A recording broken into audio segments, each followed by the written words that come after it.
बांसवाड़ा के चर्चित गुमशुदा व्यापारी मामले में बड़ा खुलासा हुआ है। पुलिस ने खुलासा किया कि मृतक सुरेश सोनी की हत्या किसी और ने नहीं बल्कि उसके ही साथी व्यापारी हर्षित शर्मा ने की थी।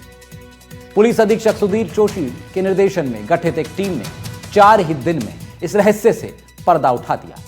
सुरेश सोनी को कर्ज उतारने के लिए सुसाइड का आइडिया देने के बाद दोस्त ने ही हत्या की वारदात को अंजाम दिया। क्या है आखिर ये पूरा मामला? कैसे हुई सुरेश सोनी की हत्या? हथकड़ी में इसी रिपोर्ट से करेंगे शुरुआत।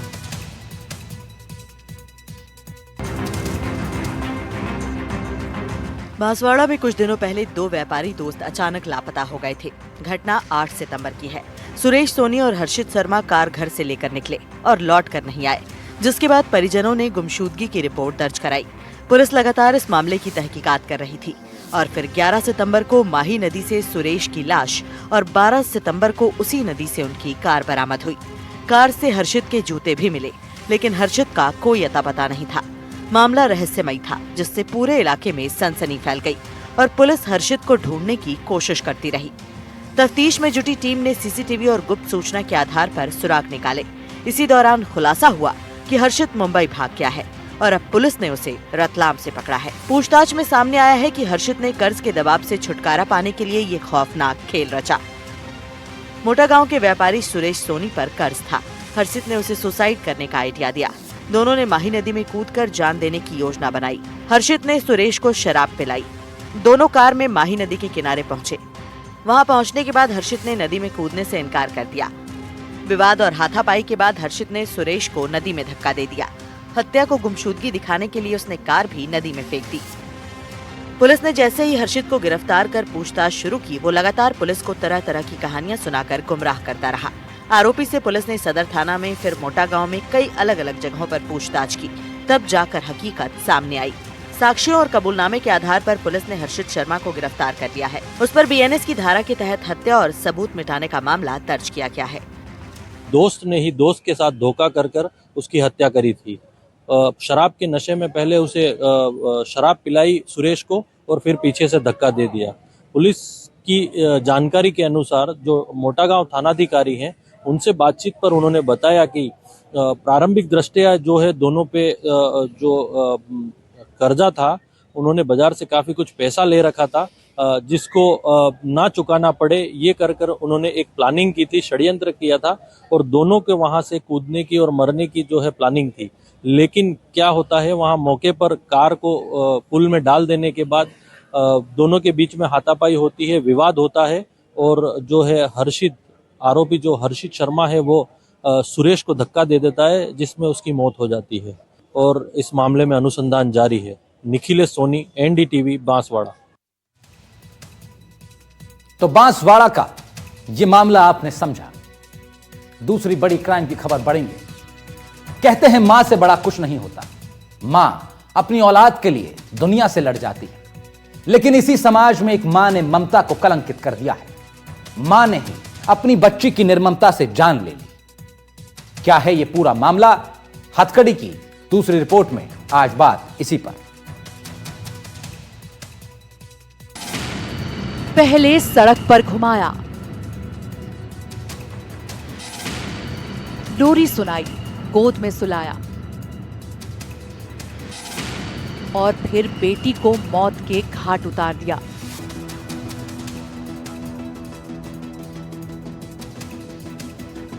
कहा जाता है कि पूत कपूत हो सकता है, लेकिन माता कभी कुमाता नहीं हो सकती। लेकिन तस्वीरों में नजर आ रही इस महिला ने मां और बच्चे के रिश्ते को कलंकित कर दिया।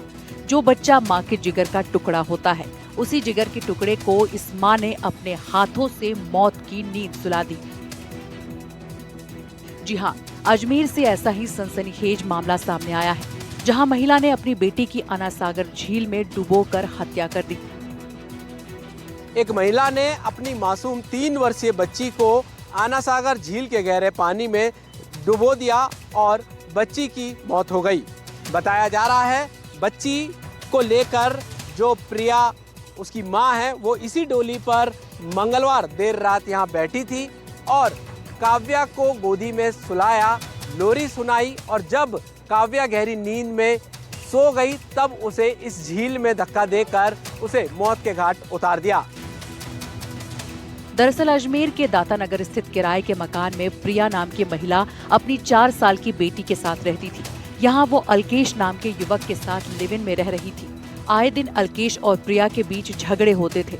उनके कमरे से गाली गलौज और चीख पुकार की आवाजें आती थी। वहीं जबकि उसका पति बनारस में रहता था, जिससे फोन पर विवाद भी होता था, जिसके चलते वो मानसिक अवसाद में थी। ये कमरा है जहाँ पर अल्केश और जो प्रिया है वो यहाँ पर रहते थे। हालांकि अभी अल्केश नहीं है, फ़ोन भी उसका बंद आ रहा है और मकान पर ताला लगा हुआ है। और इस कमरे में दोनों पति पत्नी बताकर और काव्या को अपनी बेटी बताकर रह रहे थे। ऐसा है, आए जब 2-4 दिन तो ठीक रहे, उसके बाद में इनका रोज़ डेली एक तो दिन में झगड़ा और एक रात को झगड़ा 1-1:30 बजे। और इतना झगड़ा होता था, इतना झगड़ा होता था, पूरे मोहल्ले वाले मतलब तंग आ गए।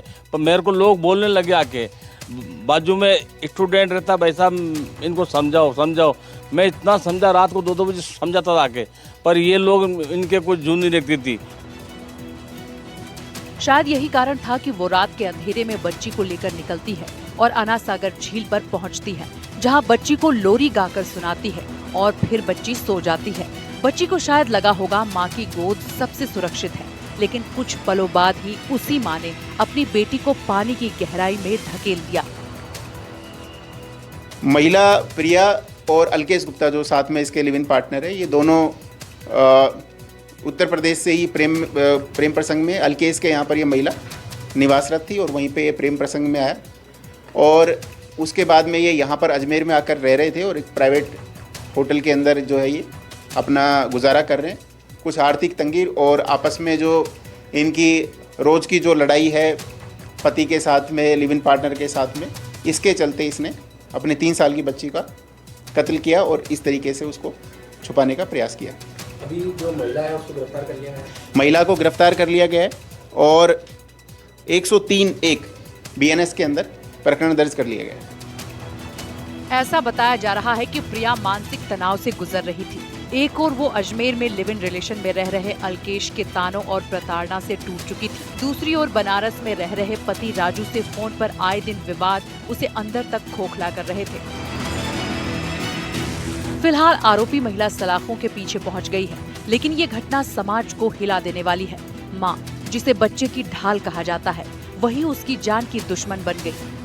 अवैध संबंधों और रिश्तों की कड़वाहट ने एक मासूम की जिंदगी छीन ली और पूरे शहर को सोचने पर मजबूर कर दिया। NDTV राजस्थान के लिए अजमेर से पवन अटारिया की रिपोर्ट। तो हथकड़ी में आपने सुनी इस कलयुगी मां की कहानी। बढ़ेंगे आगे, बात अजमेर की। लोन दिलाने के नाम पर एक व्यापारी से ठगी की गई।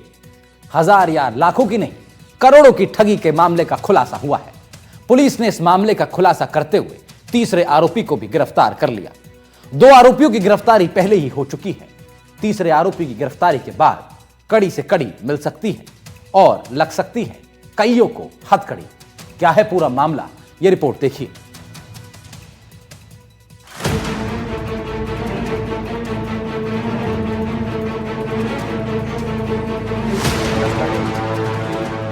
साइबर ठगी के मामले लगातार बढ़ते जा रहे हैं। अजमेर में कुछ समय पहले लोन दिलाने के नाम पर एक व्यापारी से करोड़ों रुपए की ठगी की गई थी। पीड़ित व्यापारी एल्विस माइकल ने रिपोर्ट दर्ज कराई कि ठगों ने उन्हें सोशल मीडिया प्लेटफॉर्म पर वीडियो कॉल के जरिए जाल में फंसाया। वीडियो कॉल के दौरान उन्हें कमरे में रहने की हिदायत दी गई और किसी भी काम से पहले अनुमति लेने का दबाव बनाया गया। ठग लगातार 28 जुलाई तक उनके तीनों मोबाइल नंबरों पर वीडियो कॉल करते रहे। इस दौरान उन्होंने बैंक खातों और जमा रकम के सत्यापन से जुड़ी जानकारियां हासिल कर ली। आरोपियों ने वेरिफिकेशन के नाम पर पहले 14 लाख रुपए और फिर 26 लाख रुपए की FD तोड़वाकर खाते में जमा करवाई। इसके बाद 40 लाख रुपए RTGS से ट्रांसफर करवा लिए। पीड़ित की शिकायत पर साइबर थाना पुलिस ने IT एक्ट में मुकदमा दर्ज कर जांच शुरू की। पुलिस का कहना है कि शातिर ठगों ने योजना बनाकर व्यापारी को अपने जाल में फंसाया और धीरे धीरे करोड़ों का खेल खेला। अब पुलिस मामले की गहनता से पड़ताल कर रही है और ये पता लगाने की कोशिश की जा रही है कि इस नेटवर्क के तार कहां तक फैले हुए हैं। मामले में पुलिस ने भिनाय निवासी तीसरे आरोपी चंद्र प्रकाश को गिरफ्तार किया है। डिप्टी एसपी हनुमान ने बताया कि इस मामले में पहले ही 2 मुख्य आरोपियों की गिरफ्तारी हो चुकी है। आरोपियों ने चंद्र प्रकाश के दस्तावेज लेकर बैंक खाता खुलवाया और इसी खाते में ठगी के 1.58 लाख रुपए डलवाए गए। जांच के बाद पुलिस ने आरोपी को दबोच लिया है। माइकल ने एक रिपोर्ट दर्ज कराई थी, उनके साथ 40 लाख की डिजिटल अरेस्ट करके ठगी हुई थी। इस ठगी में 2 आरोपी पहले अरेस्ट हुए हैं। तीसरा आरोपी आज इसको चंद्र प्रकाश सनोप श्यामलाल जाति सांसी, ये बिनाई का रहने वाला है और ये खाता धारक है और इसको आज अरेस्ट किया। इसका खाता खुला और इसके खाते में 1,58,000 के लगभग रुपए आए। फिलहाल पीड़ित की शिकायत पर रामगंज थाना पुलिस और अजमेर एडिशनल एसपी दीपक कुमार शर्मा ने जांच के आदेश दिए हैं। एनडीटीवी राजस्थान अजमेर से पवन अटारिया। प्रदेश में गैंगस्टरों द्वारा बिजनेसमैन और कारोबारियों से रंगदारी वसूलने और उन्हें जान से मारने की धमकी देने के मामले लगातार बढ़ते ही जा रहे हैं। फोन पर धमकी देना, फिर फिरौती मांगना, जैसे अब राजस्थान में आम हो गया है। पुलिस के लिए भी यह मामला बड़ा चुनौतीपूर्ण है। सीकर में 2 प्रॉपर्टी कारोबारियों ने गैंगस्टर रोहित गोदारा और हिस्ट्री शीटर राहुल रिनाऊ पर विदेशी नंबरों से फोन कर 2 करोड़ की फिरौती मांगने का मुकदमा दर्ज करवाया है। पुलिस तफ्तीश कर रही है। देखना होगा क्या गैंगस्टरों पर हथकड़ी लग पाएगी, लेकिन उससे पहले आप समझिए पूरा मामला क्या है।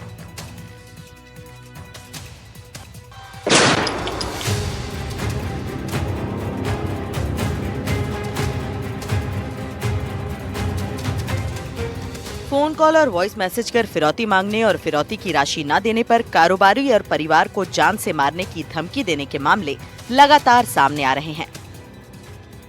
ऐसे मामलों में स्थानीय बदमाशों के साथ ही विदेश में बैठे गैंगस्टर और उनके गुर्गे भी फोन कॉल से धमकी देकर बड़े बड़े प्रॉपर्टी कारोबारी और बिजनेसमैन से व्हाट्सएप कॉलिंग और वॉइस मैसेज से फिरौती की डिमांड कर रहे हैं और ये पुलिस के लिए चुनौती बनता जा रहा है। सीकर जिले के फतेहपुर थाने में 2 कारोबारियों ने गैंगस्टर रोहित गोदारा और हिस्ट्री शीटर राहुल रेनाऊ पर विदेशी नंबरों से फोन कॉल और वॉइस मैसेज कर 2 करोड़ रुपए की फिरौती मांगने और फिरौती की राशि न देने पर कारोबारी और उनके परिवार को जान से मारने की धमकी देने का मुकदमा दर्ज करवाया है। थाने में दी गई रिपोर्ट में पीड़ित ने बताया कि हिस्ट्री शीटर राहुल रेनाऊ ने विदेशी नंबरों से कॉल और वॉइस मैसेज कर रोहित गोदारा के नाम से 2 करोड़ रुपए की फिरौती मांगी थी। फिरौती की राशि न देने पर उसे और उसके बेटे को गोली मारने की धमकी भी दी गई। इस घटना के 2 दिन बाद ही एक दूसरे कारोबारी ने भी फतेहपुर कोतवाली थाने में मुकदमा दर्ज करवाया कि 11 सितंबर को विदेशी नंबरों से उसके मोबाइल पर कॉल आया, जिसमें कॉल करने वाले ने अपना नाम राहुल रेनाऊ बताते हुए रोहित गोदारा से उसकी बात करवाई।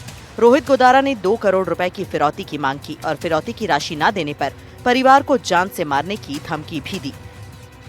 इसके बाद प्रॉपर्टी कारोबारी के पास बदमाशों ने धमकी भरा वॉइस रिकॉर्डिंग भी भेजा।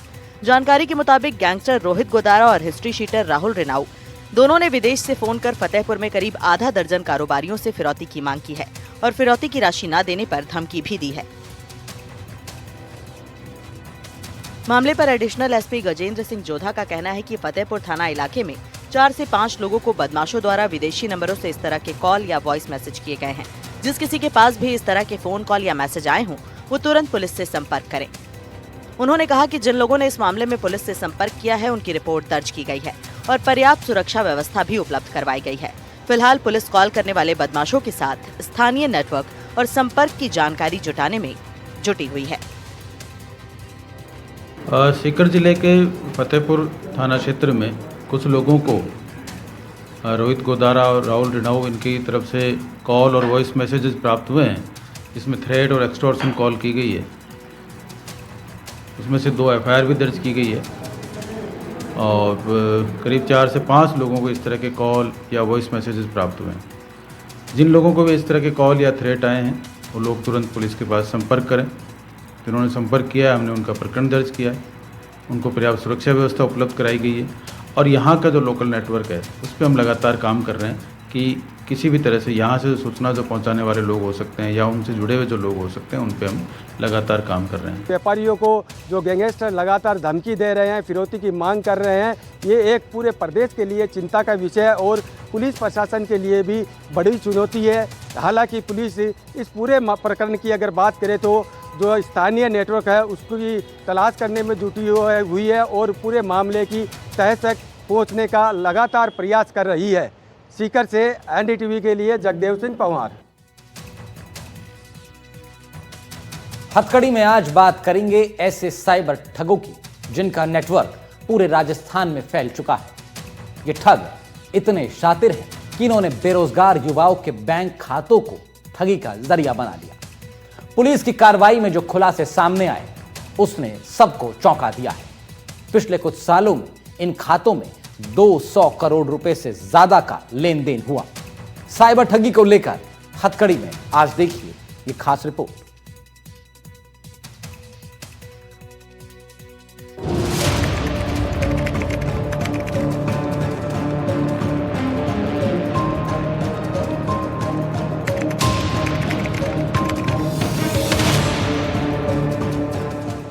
राजस्थान के झुंझुनू में पुलिस की पकड़ में आई ये साइबर ठग कोई मामूली अपराधी नहीं है। इनके नेटवर्क की करतूत सुनकर आपका सिर चकरा जाएगा। पिछले कुछ महीनों से शेखावटी और पूर्वी राजस्थान के कई जिलों में साइबर अपराध तेजी से बढ़ रहे थे। पुलिस के इनपुट में सामने आया कि ठग बेरोजगार युवाओं के बैंक खाते किराए पर लेकर ठगी कर रहे हैं। राष्ट्रीय साइबर अपराध रिपोर्टिंग पोर्टल की सूची में दर्ज 3600 से ज्यादा खातों की जाँच के बाद जब पुलिस ने नकेल कसी तो अब तक 33 बदमाश गिरफ्त में आ चुके हैं। शेखावटी के कोतवाली, नवलगढ़, पचेरी, मंडावा और बबाई थाने में लगातार कार्रवाई चल रही है। खुलासा हुआ कि कई युवाओं ने मामूली कमाई के लालच में अपने बैंक खाते ठगों को दे दिए। ठग खाते कमीशन पर लेते हैं और उन्हीं खातों का इस्तेमाल इन्वेस्टमेंट स्कीम, गेमिंग ऐप और दूसरे साइबर क्राइम में होता है। कई खातों में 1.5 साल में लगभग 2 अरब रुपए का लेन देन सामने आया। कुछ खातों पर बैंकों ने 70 से 75 करोड़ रुपए होल्ड कर दिए। ठगी का ये नेटवर्क राजस्थान से लेकर कर्नाटक, केरल, गुजरात और महाराष्ट्र तक फैला हुआ है। हमारे पास अराउंड पूरे झुंझुनू में 3600 से ऊपर के मूल अकाउंट की लिस्ट आई है। उन मूल अकाउंट में वो सारे वैसे अकाउंट हैं जिनकी शिकायत साइबर क्राइम पोर्टल पर लोगों ने दर्ज कराई है और उनके जो पीड़ित के पैसे ठगी होकर उन अकाउंटों में गए हैं। तो अकाउंट किसी ना किसी तरीके से साइबर अपराध पर लिंक अकाउंट हैं, या तो साइबर अपराध को डायरेक्ट बढ़ावा दे रहे हैं या अप्रत्यक्ष रूप से उसको बढ़ावा दे रहे हैं, उस गिरोह का पार्ट है। तो इन अकाउंटों पर हमने एक विशेष अभियान चलाया है जो ऊपर मुख्यालय की तरफ से चल रहा है। हमने सारे अकाउंट्स में जिसमें भी साइबर ठगी के पैसों का लेन देन हुआ है उनके अकाउंट होल्डरों की धरपकड़ अभियान शुरू किया है। प्रत्येक थाने की टीम बनाकर उस पर हम पकड़ कर उस पर हम पूछताछ करके विधिक कार्रवाई कर रहे हैं। शेखावटी नहीं, पूर्वी राजस्थान में भी ऐसे कई मामले पकड़े गए हैं। सवाई माधोपुर के उदई मोड़ थाना क्षेत्र में 3 खातों की जांच में 2 आरोपी गिरफ्तार हुए, एक फरार है। इन खातों से अलग अलग राज्यों के पीड़ितों के 4 लाख रुपए से ज्यादा ठगी हुई। आरोपियों ने माना कि उन्होंने खाते कमीशन पर दिए थे। इसमें से कुछ हम अभी प्रिवेंटिव कार्रवाई कर रहे हैं जिनके बारे में हम डिटेल जुटा रहे हैं। जब हमें लगेगा कि हाँ ये जो अकाउंट है उसका जो मालिक है जिसको हमने बुलाया है वो सच में साइबर क्राइम में इन्वॉल्व है तो उसके खिलाफ मुकदमा भी दर्ज करेंगे। तो अभी हमने कोतवाली में एक मुकदमा दर्ज कराया है। उस अकाउंट में 36 कंप्लेंट थी एनसीआर की साइबर फ्रॉड के, उसके खिलाफ हमने मुकदमा दर्ज कराया। उसके जो गिरोह के और सदस्य हैं उनको भी हमने नामजद किया। इसी तरह अभी बबई में हमने एक अकाउंट पकड़ा जिसमें 25 से 30 के बीच ट्रांजैक्शन हुए थे या साइबर कंप्लेन दर्ज थी, उसके खिलाफ भी मुकदमा कर रहे हैं। तो हम इनको पकड़ के चेक कर रहे हैं और उनके खिलाफ एफआईआर भी दर्ज कर रहे हैं जिससे कि हम विधि सम्मत कार्रवाई भी उनके विरुद्ध करें। पकड़ में तो डेली हम 10-20 लोगों को पकड़ रहे हैं, पूछताछ कर रहे हैं और उनके अकाउंट्स का सत्यापन कर रहे हैं। अब तक 50 के अराउंड लोगों को हम पूछताछ कर चुके हैं या गिरफ्तार कर चुके हैं। राजधानी जयपुर भी इनसे अछूती नहीं रही। विद्याधर नगर पुलिस ने शकील अहमद नामक आरोपी को पकड़ा। उसके खाते से 1 साल में 5 करोड़ 62 लाख रुपए का लेन देन सामने आया। ये खाता अकेले 33 शिकायतों से जुड़ा पाया। पुलिस को शक है कि पूछताछ में और बड़े खुलासे होंगे। मूल अकाउंट जो हमारे पास कुछ सत्यापन के लिए आए हुए हैं तो उन खातों का सत्यापन की प्रक्रिया के दौरान हमने एक खाता धारक का बारे में जानकारी प्राप्त हुई कि उसके 33 जो है अलग अलग शिकायतें जो है उसके पोर्टल पे दर्ज है 1930 के अलग अलग जो जगह से। तो उस खाते का खाता धारक है उसका एड्रेस जो है वो ज्योति नगर कच्ची बस्ती का आ रहा था। तो हमने उसका एड्रेस का सत्यापन किया तो वहाँ से उसने मकान छोड़ कर कहीं दूसरी जगह रह रहा था, वहाँ से हमने उसको गिरफ्तार किया है।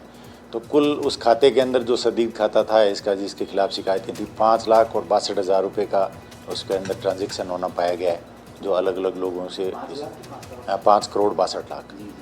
और इसका नाम जो है शकील अहमद है और इसके पिताजी का नाम शफी शाह है और इसका दामाद है जो इस खाते को कई बार ऑपरेट करता है, वो भी इसमें अभी वांछित है, जो अभी फरार है। पुलिस की जांच में सामने आया कि करीब 300 स्थानीय लोग भी इन खातों के संचालन से जुड़े हैं। पुलिस की अपील है कि किसी अजनबी को कभी भी अपना बैंक खाता ना दें और किसी भी संदिग्ध लेन देन की जानकारी तुरंत साइबर थाना या राष्ट्रीय पोर्टल पर दर्ज कराएं। जयपुर में एक मजदूर के खाते में 5 करोड़ रुपए मिले हैं। जब बैंक ने और पुलिस ने वो देखा तो खुद बैंक और पुलिस शॉक हो गई और जब कार्रवाई की तो पता चला कि ये म्यूल खाता धारक है जो साइबर ठगी में, जिसने अपना खाता साइबर ठगों को दे रखा था। शकील नाम के शख्स को विद्याधरनगर थाना पुलिस ने गिरफ्तार कर लिया है। आरोपी के खाते में लगभग 5 करोड़ रुपए का कैश आया है और वो इसके बदले कमीशन लेता था और अपना खाता साइबर ठगों को दे रखा था। बहरहाल इससे पूछताछ की जा रही है। इन्वेस्टिगेशन में सामने आया कि इसका जो दामाद है वो खाता खुला रखा था और वो इसको ऑपरेट करता था। उसके बाद दामाद फरार है और इसके साथ ही मजदूर के खाते में 5 करोड़ रुपए मिले हैं जिसको फ्रीज कर दिया है। बहरहाल आरोपी से पूछताछ की जा रही है। पूछताछ में कई अन्य वारदातों का खुलासा होने की संभावना बनी हुई है। झुंझुनू और जयपुर में लगातार कार्रवाई जारी है, लेकिन सबसे बड़ी जिम्मेदारी आपकी है। अपनी सुरक्षा के लिए ये 4 कदम याद रखें। पहला, अपना बैंक खाता किसी को ना दें। दूसरा, किसी भी संदिग्ध लिंक पर क्लिक ना करें। तीसरा, बैंक ट्रांजैक्शन अलर्ट हमेशा सक्रिय रखें। चौथा, अगर आपका फोन या पहचान हैक हो जाए तो तुरंत साइबर पुलिस से संपर्क करें। साइबर ठगों से बचाव का सबसे आसान तरीका है सतर्क रहना। लालच में खाता देना आपको भी अपराध के दायरे में ला सकता है। जागरूक रहें और सतर्क रहें। Bureau report, NDTV Rajasthan.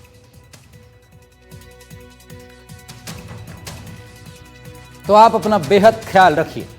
हम भी कोशिश करेंगे जुर्म की कड़ी से कड़ी जोड़ने की, ताकि अपराधियों को लग सके हथकड़ी।